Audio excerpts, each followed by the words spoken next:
justamente de la parte neuroendocrinología, y representa justamente dos facetas de campos tradicionales de la medicina. La primera, la endocrinología, que es lo que estamos viendo en este momento, justamente te da el estudio de las hormonas y cómo estas sustancias son secretadas al torrente sanguíneo y te da diferentes acciones. Y lo mismo sucedía con la parte neurológica. Había esta acción neurológica.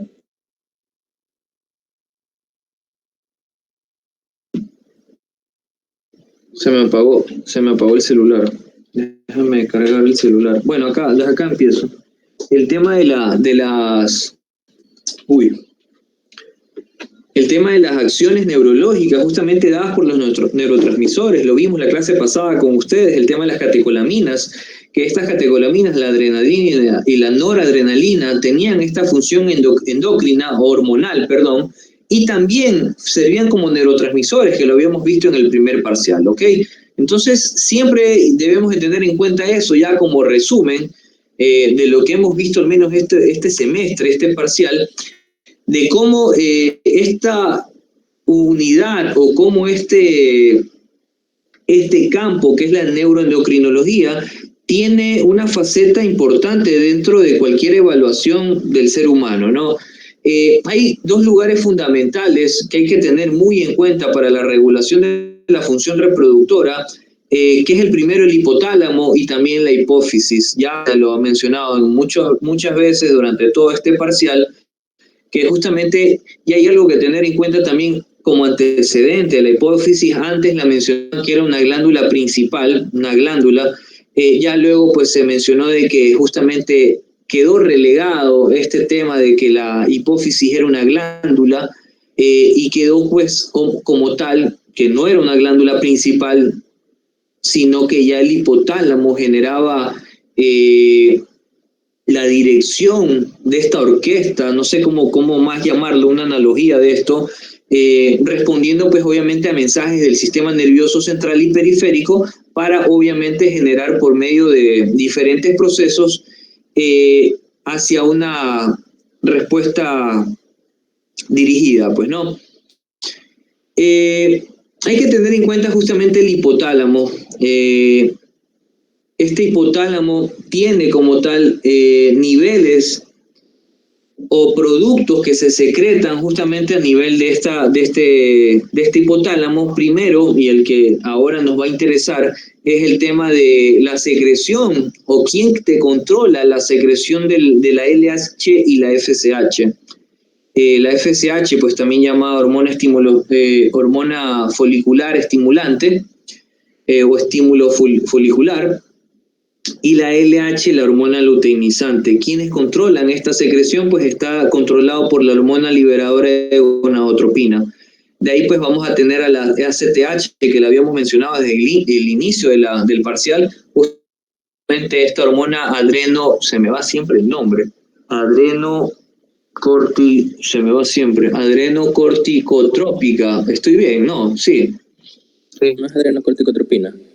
Adrenocorticotrópica.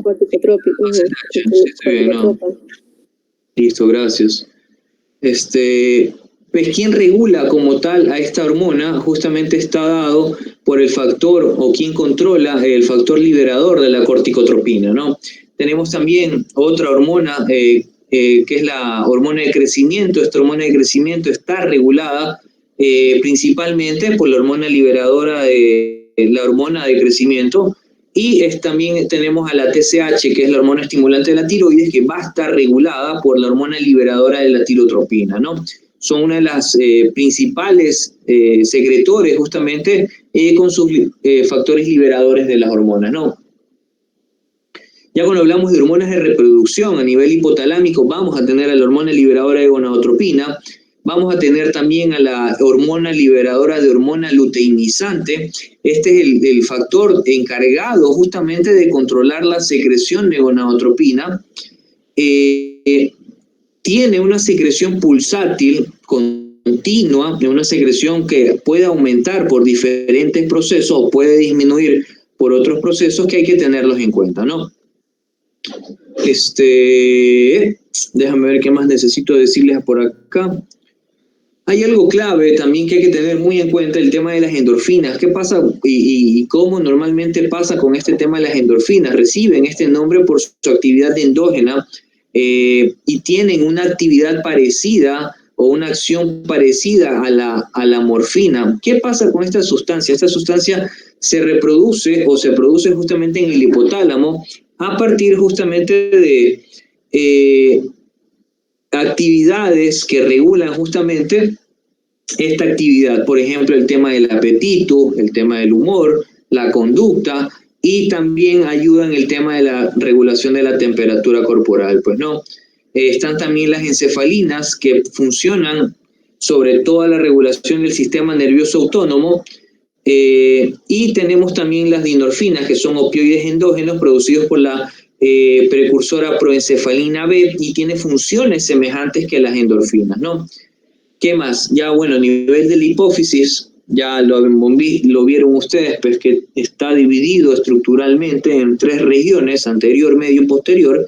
La parte anterior, también llamada adenohipófisis, y la parte posterior, que es la neurohipófisis. Estas tienen como tal secreción de hormonas hipofisiarias, pues como la hipófisis anterior tiene factores liberadores de hormonas de primera importancia, como la FSH, la LH, la TSH y la ACTH. Lo mismo la hormona de crecimiento y la prolactina. Y a nivel de las gonadotropinas, pues que la FSH y la LH se producen en células gonadotrópicas de la hipófisis anterior y pues, como ya lo van a conversar sus compañeras, son las encargadas de estimular la fase folicular ovárica. La prolactina, otra hormona importante, justamente esta prolactina está sujeta a polipéptidos, está generada por polipéptidos de 198 aminoácidos secretados por el lactótropo de la hipófisis anterior. ¿Cuál es la función principal de la prolactina? Justamente está encargada de la síntesis de la leche materna. Existe, y hay que ver también la parte clínica, la parte práctica de cuando existen alteraciones de los niveles de concentración de esta prolactina, llegase a haber o puede llegar a haber algunas patologías, ¿no? Por ejemplo, el tema de la galactorrea, que es característico, la hiperprolactinemia, que vas a observar justamente en analíticas, y también está acompañado en pacientes que tienen alguna alteración en su ciclo menstrual. Está el tema de las amenorreas, ¿sí? Normalmente en las amenorreas, y hay que tener muy en cuenta cuando te hablo de amenorreas, hay amenorreas que son fisiológicas y amenorreas patológicas. Dentro de las amenorreas patológicas las dividimos en amenorreas primarias y secundarias de acuerdo a su nivel de afectación. Una pregunta, Banchón, Ronaldo. Cuando te hablo de amenorreas fisiológicas, cuando justamente yo te hablo de amenorreas fisiológicas, ¿cuál tú crees que, en qué estadio de la mujer se podría dar este tipo de amenorrea fisiológica? Primero, antes de que hablar de amenorreas, ¿qué son amenorreas? Las amenorreas. O sea, que no pueden, o sea, que no, o sea, no tienen menstruación. O sea, ausencia de la menstruación. Ausencia de la menstruación, sí, ajá, cuando hablamos de amenorreas que hay ausencia del flujo menstrual. Ok. ¿Y en qué condiciones fisiológicas existiría amenorreas?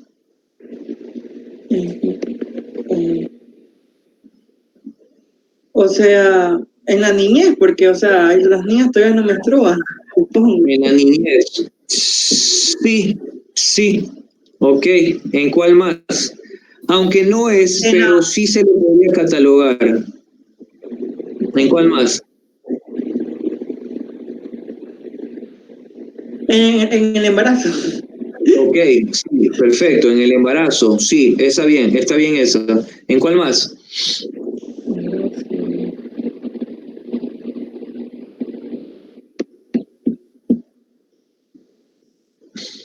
En la menopausia, o sea, ella no menstrua. Menopausia, perfecto. Y la última. Exacto, Susan.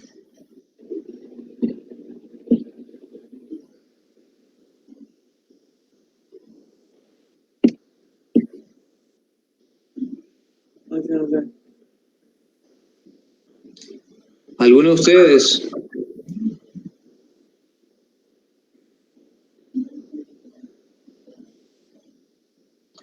En la lactancia. Sí, en la lactancia.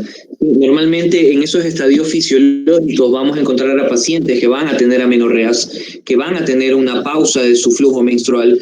Probablemente, y hay algo que hay que tener muy en cuenta en los periodos de lactancia, si la paciente no tiene un correcto desarrollo, un correcto producción de leche y que al niño no lo tiene como tal para el tema de la acción, se va a generar este tema de que va a empezar nuevamente a menstruar. ¿Por qué? Y es lo que tenía que conversar ahora, ¿no? Normalmente la oxitocina, y hay que tener muy en cuenta esta oxitocina, se da justamente en la hipófisis posterior, está compuesto pues de tejido nervioso y tiene una extensión directa del hipotálamo. ¿Qué pasa con la oxitocina? Primero, que es un péptido de 9 aminoácidos. Segundo, que la función principal de esta hormona, hablando ya de la mujer, es la estimulación de dos tipos específicos de contracciones musculares. La primera, la característica, es la contracción muscular uterina, y la segunda está generada por contracciones miopiteliales en los conductos lactíferos en la mama durante el reflejo de succión del bebé. ¿Sí? Esta secreción de la oxitocina se va a ver estimulada justamente por la succión. Déjame ver qué me escribieron por acá. Menopausia, se ve. Justamente se ve, por el tema de la succión, se ve alterado o se ve generado y da justamente un desencadenamiento de señales que se dan desde la estimulación del pezón hacia los nervios torácicos, de los nervios torácicos hacia la médula espinal, y de ahí viaja este mensaje hacia el hipotálamo. El hipotálamo genera como tal el mensaje hacia hipófisis posterior para que sea liberada la oxitocina de manera pulsátil. ¿Ok? Existe el tema de la oxitocina en las contracciones musculares también, pero también se da justamente en este periodo o en este proceso de la lactancia. Yo soy un fiel acérrimo de la prolactancia, apoyo muchísimo el tema de la lactancia materna.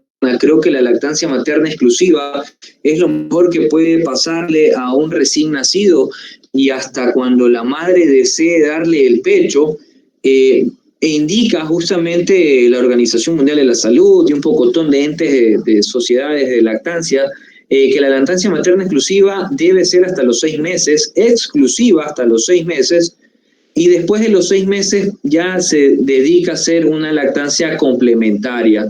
Esta lactancia complementaria se puede dar hasta los 2 años, e incluso están algunos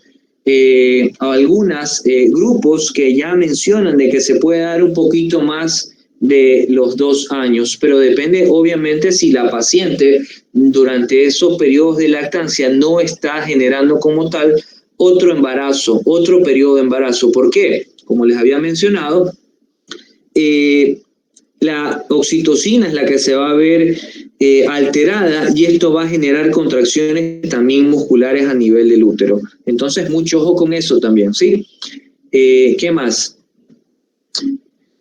Hay un estudio, y es el que estoy leyendo en este momento, que justamente se menciona que la secreción de la oxitocina puede ser también desencadenada por señales olfatorias del niño, auditivas de la madre y visuales también de la madre. Obviamente olfativas entre madre e hijo, por este vínculo materno que existe en solamente olerlo al bebé, verlo y sentirlo, uno ya puede tener como tal un desencadenamiento de la oxitocina como parte de un reflejo que tiene esta mujer al momento de amamantar.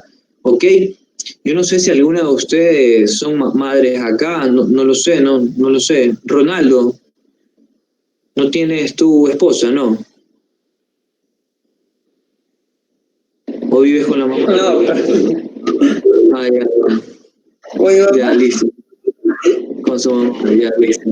Bueno, normalmente sucede de que ustedes van a ver a mamá o a hermanas o a tías, a primas que están en los periodos de lactancia, llega un momento en su vida pues que obviamente se sienten gordas y que lo que les dicen es, bueno, pues tienes que dar de lactar y con esto bajas de peso.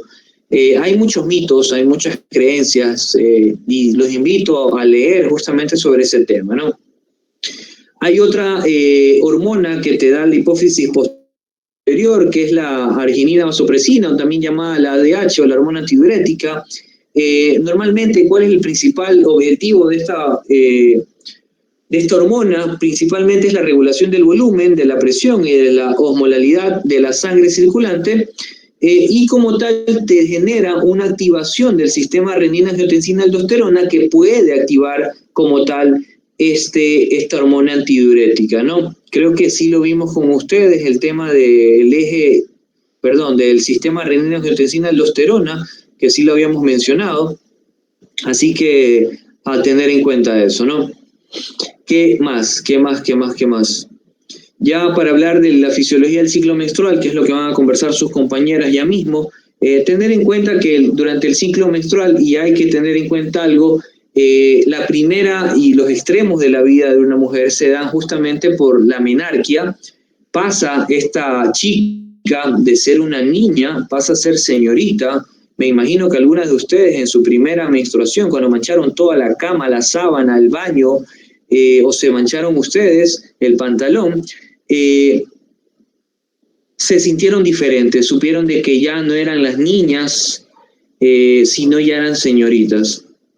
Me acuerdo tanto que cuando mi hermana tuvo su primera menstruación, su menarquia, pues mi papá y mi mamá orgullosos, creo que fue el día siguiente, alguien vino a dejarle un ramo de flores a la casa. Yo no entendía nada, me parecía una ridiculez esta situación a mí, pero depende de cada familia, pero para mí era una ridiculez esto, siempre lo vi como una ridiculez, pero para otras personas sí, les gusta ese detalle de que menstruaron. Me imagino que algunas de ustedes también pasó por esto, ya después de los 15 años, los zapatitos, los tacos, el vestido, algunas tuvieron 15 años, otras se fueron de viaje, algunos chicos les hacen quinceañeras también, me he dado cuenta de eso ahora, les ponen los globitos, estos globitos doraditos y salen en las fotitos con los globitos, o con la patita alzada y los globitos de helio. Entonces, bueno, pues ha cambiado un poco la juventud, hacen piquito tipo selfie, pero bueno, más que todo voy a las chicas, pues no, ya si quieren los chicos hacerlo, yo no tengo nada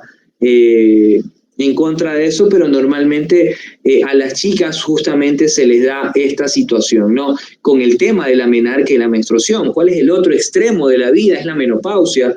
Quizás algunos de ustedes estén viviendo esto, ya mi mamá está por acá, pero cuando mi mamá, tengo la puerta cerrada igual, cuando mi mamá empezó con el tema de la menopausia, era una cosa terrible. Lloraba por todo, me retaba por todo, que si me levantaba temprano, que por qué me levantaba temprano y no arreglaba la cama, que si me levantaba tarde, que por qué me levantaba tarde y que tenía que igual ayudar en la casa. Una cosa terrible.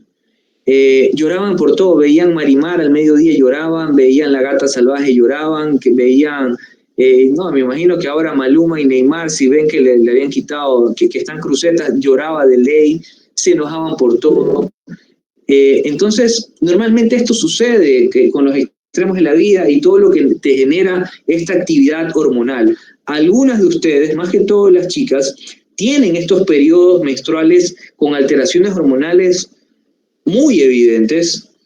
Me he dado cuenta cuando están en este periodo de ovulación, algunas mujeres se sienten que se ponen escotaditas, se arreglan el cabello, van a la universidad súper que hiper maquilladas. Me he dado cuenta porque como estudiante me daba cuenta de eso, van súper perfumadas, se ponen el perfume de la mamá, se ponen el perfume de ella, se ponen el perfume de la amiga, pero es una cosa que emanan perfume las mujeres. Pero hay otros días de que simplemente quieren estar con una chompa. A veces van en zarrapastrosas, como se levantaron, se ponen el scrub porque lo tienen ahí, se ponen unos crocs, poco más se ponen la capucha y no quieren saber nada de nadie. Y me imagino que a algunos de ustedes les pasaba esta situación en la universidad. Hay otros chicos que también les pasa eso, que se ponen un gorrito en la cabeza y no quieren saber nada del mundo, ¿no? Pero normalmente esto pasa, y peor aún, y lo digo así, parece monólogo, pero peor aún cuando tienen novio. El pobre novio, lamentablemente, tiene que aguantar esto, ¿no? Estos cambios de genio de un día, de otro día, va a sonar un poco machista, sí, quizás, ¿no? Pero me ha tocado vivir con algunas, no, miento, con dos personas, sí, con mi exnovia y con mi actual novia. Van a pensar, no, pues este doctor es mujeriego, solamente voy a poner dos ejemplos. El primero, cuando yo estaba en la universidad, mi ex estudiaba nutrición. Ella, como estudiaba nutrición, nos veíamos ocasionalmente, casi todos los días nos veíamos, compartíamos, comíamos en el barbecue o salíamos a comer en otro lado. Me metí en el tema político de la universidad, empezamos a ver distanciamiento, se puso celosa, que uno me abrazaba para la foto, que otro me besaba en la carita, y había mucho tema de ¿no? Pero me daba cuenta que había unos días en específico en que se ponía muy deprimida, se ponía en serio súper deprimida, en que en serio necesitaba, y 2 días después era todo lo contrario, le estorbaba, yo le estorbaba a ella. Pasa ahora, ya con mi actual novia, tenemos como 7 años de diferencia, muy en confianza. Yo cuando salía de la universidad, yo estaba en 10º semestre, ella estaba en 1er semestre, ella me coqueteó y bueno, pues ya me dijo que si podía ser su enamorado, ¿no? Entonces, pasa de que la actitud de ella, y me he dado cuenta porque ya han pasado algún tiempo, ¿no? Ella se deprime, llega un momento en que se deprime, llega un momento en que en serio ni siquiera quiere verme, peor aún con el tema de la universidad y que me escriben, algunas personas me escriben por interno, me preguntan, ¿y quién es esa? ¿Y por qué te escribe esa? Le digo, mi amor, es que es un estudiante, me está preguntando, pero ¿para qué te escribe ella que no tienen grupos? O sea, me he dado cuenta de que hay momentos durante el mes en donde se ponen, voy a utilizar esta palabra que lo utilizan ustedes, se ponen tóxicas. Hay unos días que se ponen con un nivel de toxicidad elevado y hay otros días que en serio le vale madres. Entonces, esto tiene mucha relación justamente con los niveles hormonales que sucede justamente dentro del ciclo menstrual, ¿no? Para no irme muy allá, ya para terminar el tema de la broma y el chiste, hay que tener en cuenta de que la preparación justamente se genera por un ciclo ordenado de hormonas y se genera una proliferación de capas paralelas internas en el útero, que es el endometrio, ¿no? ¿Qué sucede? ¿Para qué sirve esto? Pues se prepara justamente para que se genere la implantación, si es que hubiera, de un embrión, pues no. Hay alteraciones menstruales, hay muchas alteraciones menstruales, las más comunes y la más común es el tema de la menorrea, pero existen otras más que no hay que tenerlas ¿cómo es? No hay que dejarlas sin verlas. Por ejemplo, está el tema de la oligomenorrea. ¿Alguien sabe qué es oligomenorrea?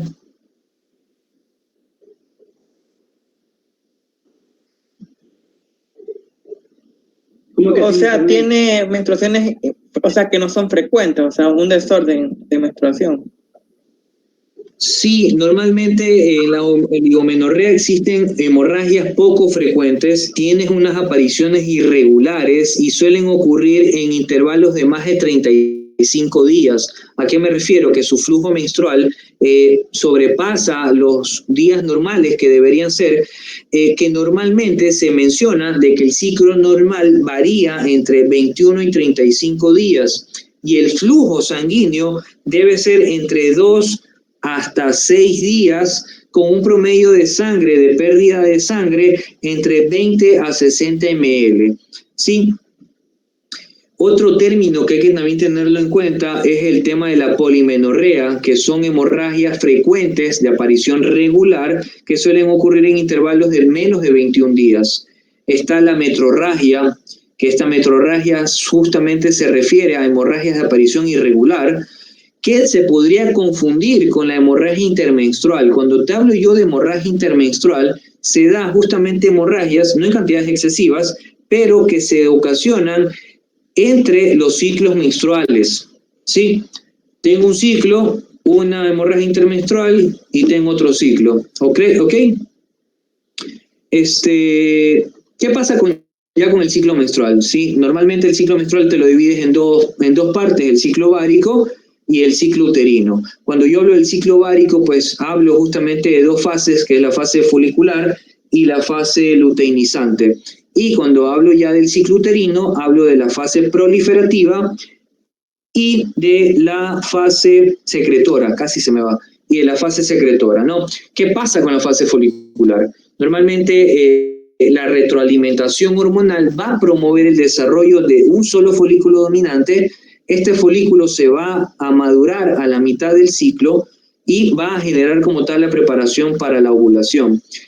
¿Qué tiempo dura esta fase folicular? Varía entre 10 a 14 días y depende esta variabilidad con la duración, y es una de las causas en donde la mayor parte de las variaciones de las duraciones total del ciclo depende de cómo se genera esta fase folicular.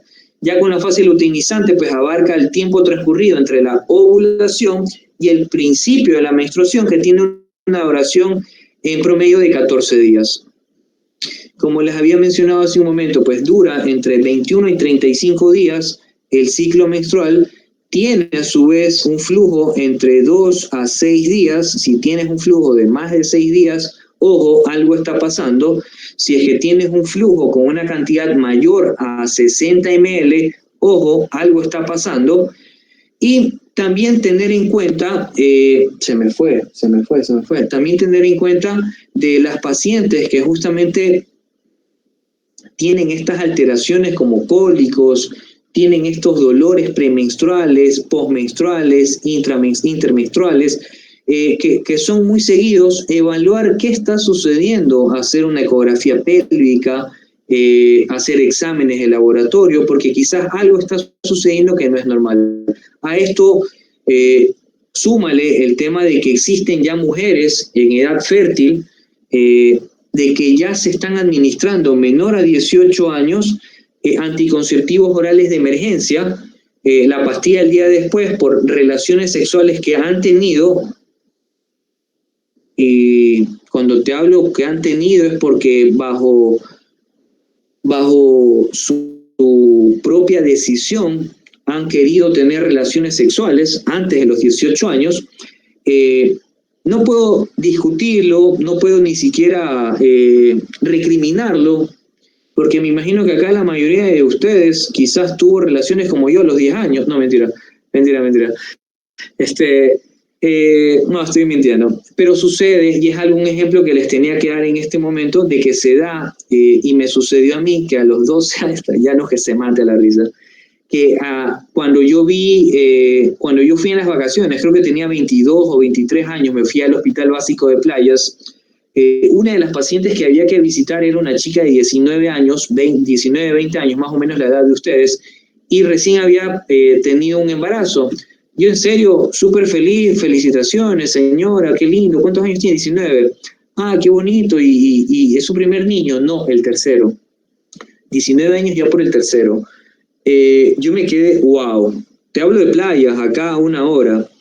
Esa misma semana en mis prácticas tuve que presenciar una cesárea de una niña de 12 años que tenía ya el cuerpo de una chica de 16 años. 12 años, imagínate, se da esta situación, y ahí es donde uno tiene que valorar. Va a pasar un momento de sus vidas en donde ustedes van a tener que estar en una consulta, van a estar en una consulta acompañado en ginecología, en endocrinología, o cuando ya estén en medicina interna, se van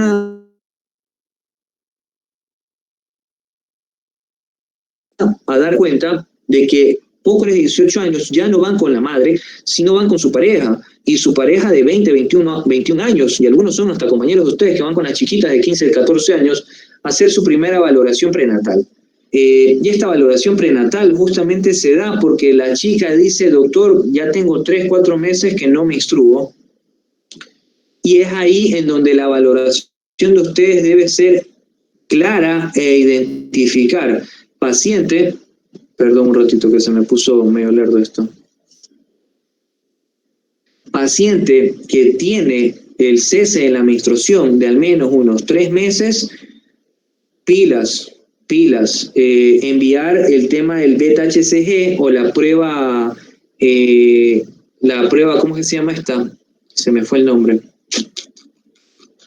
La gonadotropina coriónica humana cualitativa, que es la prueba que te la venden en la farmacia, ya algunos hasta en la despensa la venden, una paisana acá abajo en mi casa, acá afuera de mi casa, ya vende también esa prueba, la prueba cualitativa, que es de la muestra orina, y si es que tienes la posibilidad de hacerte tú una prueba cuantitativa, es lo ideal, pues no. Esta prueba de la gonadotropina coriónica humana se ve alterada no solamente en estas pacientes que están embarazadas, sino también se ve alterado en una patología que es el teratoma. ¿Sí? En hombres también se ve alterada la gonadotropina coriónica humana, y no es que te hablo que era mujer y ahora es hombre, no. Normalmente se ve alterada en pacientes hombres que tienen cáncer testicular. Mucho ojo con eso, ¿sí? Mucho ojo con eso. Y pregunta de CTO, pregunta del MIR, es una pregunta clave esta que les acabo de decir. Algo más que hay que tener en cuenta, estamos hasta ahí, díganme si nos estamos aburriendo o estamos claros. Ya no. Doctor, o sea, la primera prueba que para saber si tiene algún problema sería la crónica humana, entonces. Sí, la gonadotropina coriónica humana es la primera prueba que la tienes que hacer para descartar cualquier situación. Luego está, pues, obviamente la FSH, la LH y se me fue el nombre, La beta-HCG. No, la beta-HCG es la coriónica humana. Ah, ya. Se me fue, no es la oxitocina, es la que te genera galactorrea, se me fue la palabra, se me fue la hormona. La prolactina. Esa. La prolactina también hay que enviar, ¿ok? Hay que enviar. Descartando embarazo, sí, si es que descartas embarazo, tienes que enviar la FSH, la LH y la prolactina. Aparte, hacer una ecografía pélvica, ¿ok? Doctor, ¿qué más? Cuéntame. En el caso que la paciente tenga, oligomenorrea, se puede deducir que, se puede presumir que la paciente sea estéril. No puedes presumir hasta demostrar lo contrario. Y es ahí donde tenemos que hablar ya mismo cuando hablamos de amenorreas. Normalmente tienes que saber cuál podría ser la etiología. Y cuando te hablo de etiología, es a la ubicación. ¿Sí? Puede ser que exista alguna alteración a nivel central, hipotálamo hipófisis, a nivel ovárico, a nivel uterino. ¿Ok? Siempre descartar estas 3 situaciones. Listo, necesito que me den la clase de ciclo menstrual para poder continuar, ¿ok?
Dale, empiezo. Ya, espera un ratito.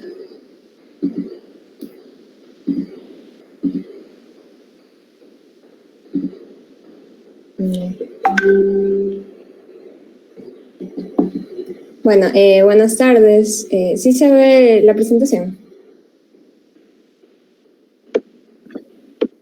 Se ve gris la...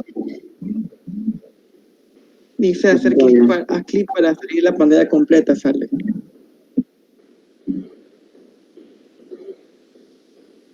Ahí sí. Ya. ¿Quién era lo del Kahoot? ¿Quién ganó? Janus. Sí, creo que era yo el primero. Sí, tú me estás escribiendo. Sí, ya no.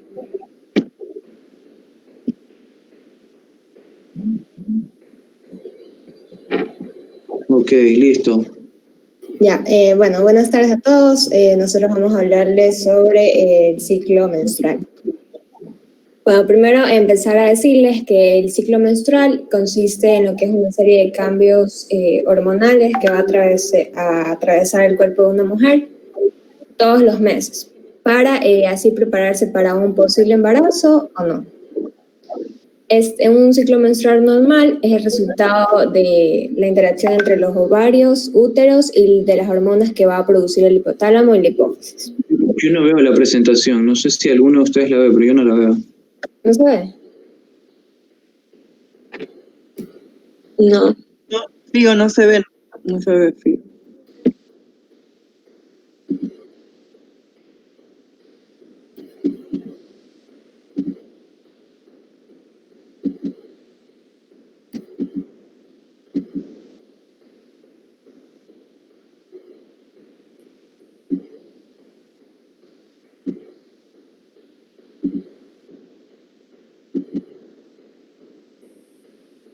Ahí. Y es que un compañero, ahí fue, sí, ahí fue. Pero no sé si pone iniciar presentación, donde dice iniciar presentación, en el lado derecho, al lado de compartir. Déjame ver si sale. Ahí se ve, Fío. Ahí se ve. Pero ahí no. No, ya no. Déjala, minimiza nomás. No. Hice plata F4, solo F4. Creo que ese te abre las ventanas para ver qué pantalla compartir. Ah, bueno, puede ser F4, sí, es verdad. ¿Pero ahí sí se ve? Sí, ahí sí se ve. Dale, por cuestión de tiempo, dale, porque ya mismo se me enfría el caldo.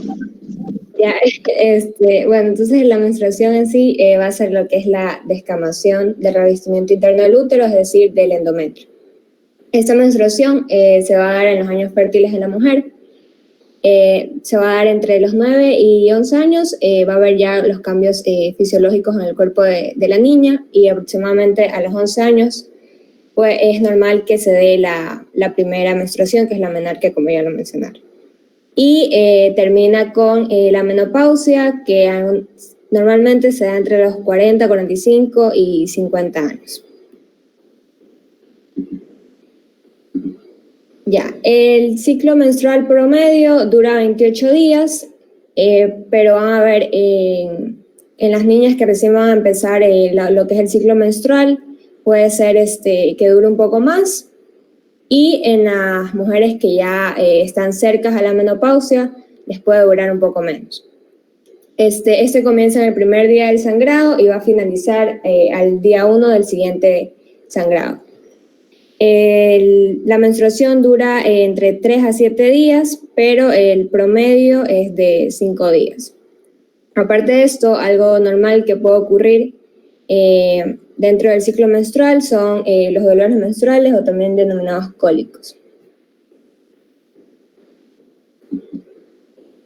Ya, tenemos aquí lo que son los síntomas premenstruales o también se lo denomina síndromes premenstruales, que estos van a pasar, pueden ser entre 3 a 2 días antes de la menstruación y también ocurren entre el primer y el segundo día de la menstruación.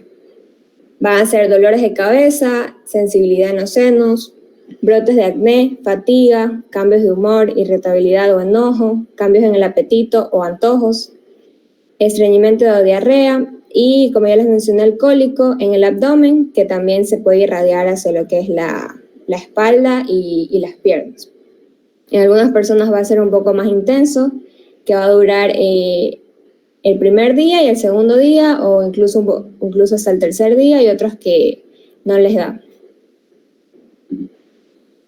Ya, tenemos lo que es el ciclo menstrual, consta de 3 fases, se diría mejor 2 fases, que sería la fase folicular y la fase del cuerpo lúteo, y la ovulatoria, que realmente solo se da en un día específico. La folicular es la que es antes de la liberación del óvulo, la ovulatoria ya cuando se expulsa el óvulo, y la fase lútea después de la liberación del óvulo. Ya, bueno, les voy a comentar sobre lo que es la fase folicular. Esta fase folicular inicia en lo que es el ciclo menstrual, que como ya les mencioné, dura entre 1 a 5 días, debido a lo que es la falta de, o sea, los estrógenos van a ser bajos, y debido a que estos hormonas están bajas, se va a dar lo que es el ciclo menstrual. Bueno, aparte de esto, ya después de que termine lo que es la menstruación, se va a lo que es el folículo en crecimiento debido a la hormona FSH, la hormona folículo estimulante, que va a permitir que comience el crecimiento de los folículos. Va a generar lo que es de 3 a 30 folículos, pero solo uno va a ser el que va a estar preparado para lo que es el siguiente paso, que es la ovulación. Esta hormona folículo estimulante lo que va a hacer es preparar todos los folículos. Va a empezar con un folículo primordial, después el folículo primario, y ya al último va a terminar con el que va a estar listo con el óvulo, que se lo van a denominar el folículo maduro, porque va a tener el óvulo maduro para poder ser expulsado durante la ovulación. Más tarde en esta fase, a medida que los niveles de esa hormona disminuyen, de la hormona folículo estimulante, es lo que se da cuando solo uno de estos sigue, que como ya les dije, el folículo dominante. Aparte, ese folículo dominante va a comenzar a aumentar la hormona de los estrógenos, y esto va a hacer que se prepare para el útero y para estimular la hormona luteinizante, que se va a dar en lo que es la ovulación. Esta fase folicular va a durar entre 13 a 14 días, los primeros entre el primero, que empieza con la menstruación, y la fase proliferativa hasta el 14 día, que ya termina con lo que es la siguiente, que es la ovulación. Ya, y de las 3 fases, o sea, de la fase folicular, de la ovulación y la fase lútea, esa es la que puede variar un poco más en su duración, dependiendo a si el cuerpo lúteo va a ser fecundado o no, para así ver si se da lo que es el ciclo menstrual.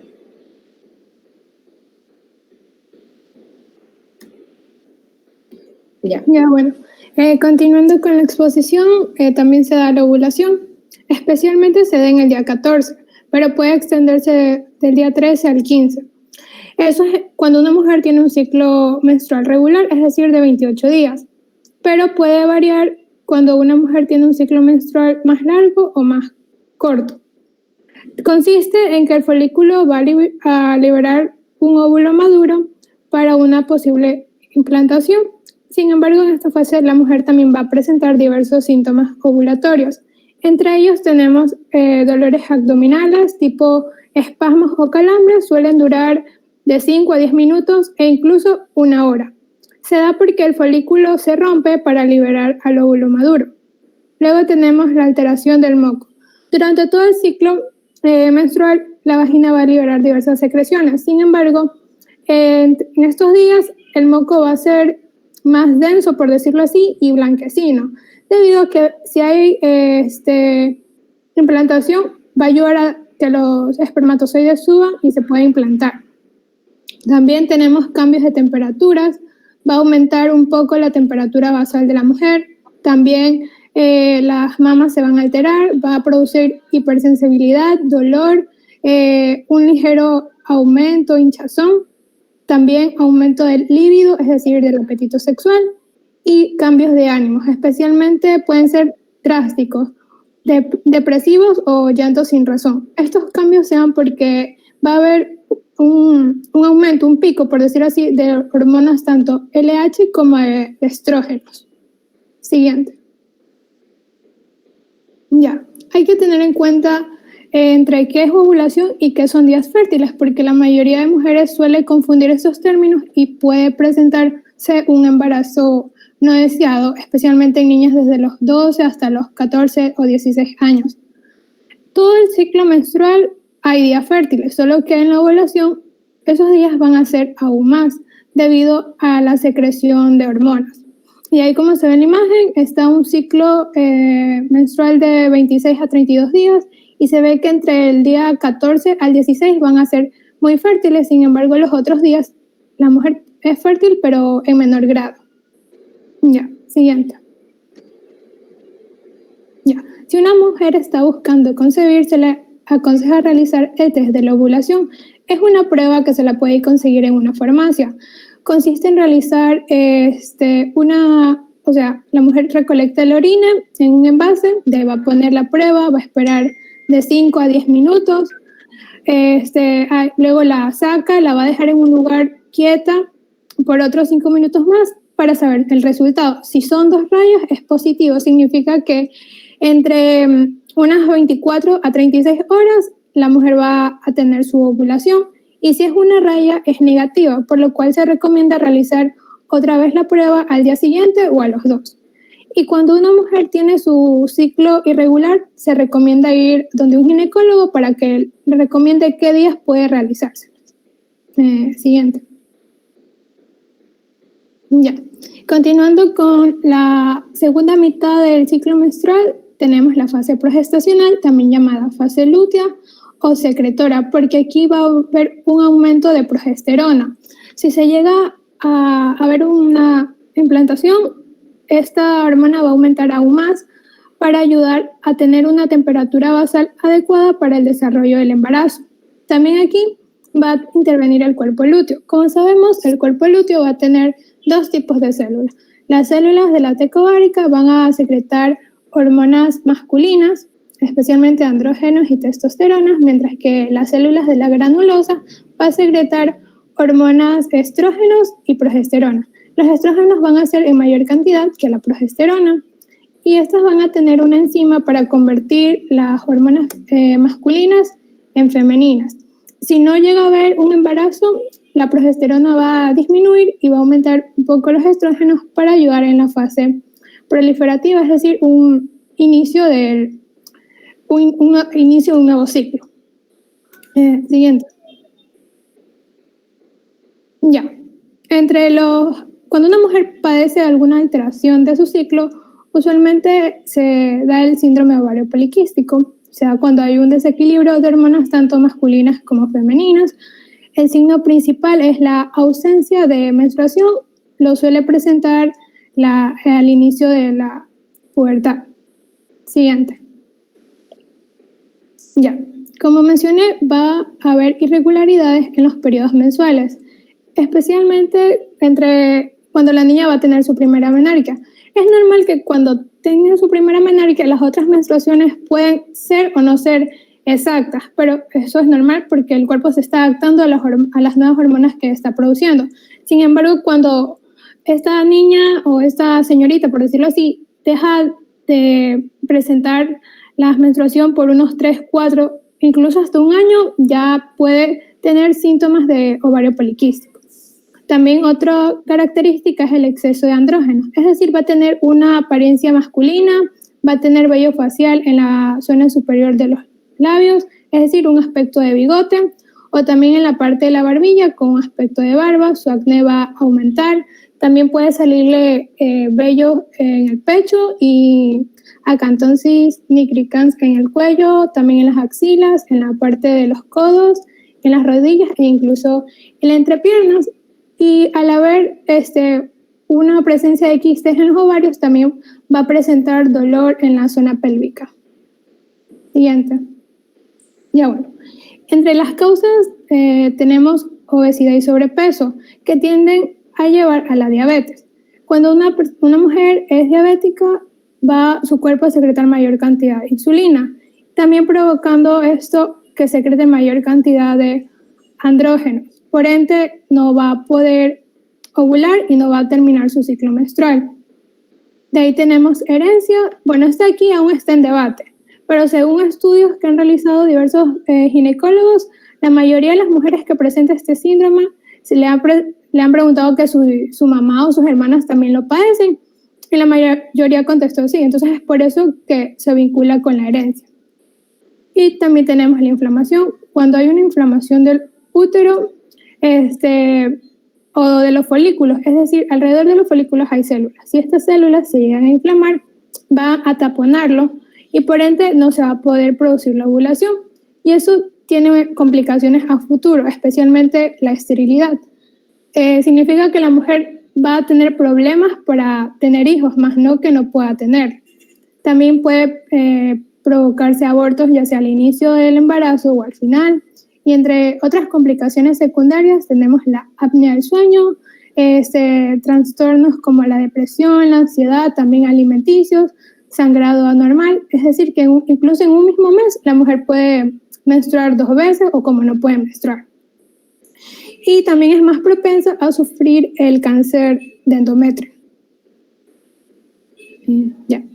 Entre los diagnósticos, primero es una ecografía, es un diagnóstico de imagen, le va a permitir al médico saber cómo se encuentran sus ovarios, su útero y saber de qué porte es el quiste. Si los quistes son muy grandes, se recomienda retirarlos mediante una técnica quirúrgica y mandar a hacer un estudio a ver si no es indicio de un cáncer. También tenemos los exámenes pélvicos. Consiste en que el doctor, es más que todo un examen de tacto.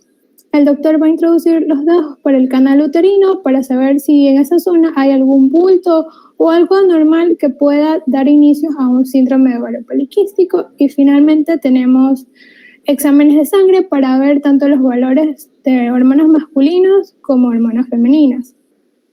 Y en tratamientos tenemos anticonceptivos orales. Principalmente el síndrome se da por un aumento de andrógenos. Entonces, al tomar anticonceptivos orales van a tener mayor cantidad de estrógenos y progesterona, por ende va a contrarrestar esta hormona y también va a desaparecer la masculinidad que quiere la mujer. Y también va a prevenir si es que la mujer está sexualmente activa. De ahí tenemos las terapias con progesterona. Usualmente se recomienda una cápsula por 10 a 14 días al inicio del mes. Esta, a diferencia de los anticonceptivos orales, no va a disminuir la apariencia masculina si la mujer llegara a tener y tampoco no va a proteger con un embarazo. Pero si la mujer es sexualmente activa, se recomienda que se implante el DIU o también conocido té de cobre. Ya, eso es en cuanto a los tratamientos farmacológicos, pero también existen los no farmacológicos. Entre ellos, el cambio de alimentación. Es recomendable que la mujer se encuentre en un peso saludable, eliminar cualquier tipo de comida chatarra si es que ya tiene sobrepeso. Y finalmente tenemos la actividad física, que no solo va a ayudar a que la mujer esté en buena forma, sino que puede también ayudar en su fertilidad. Gracias.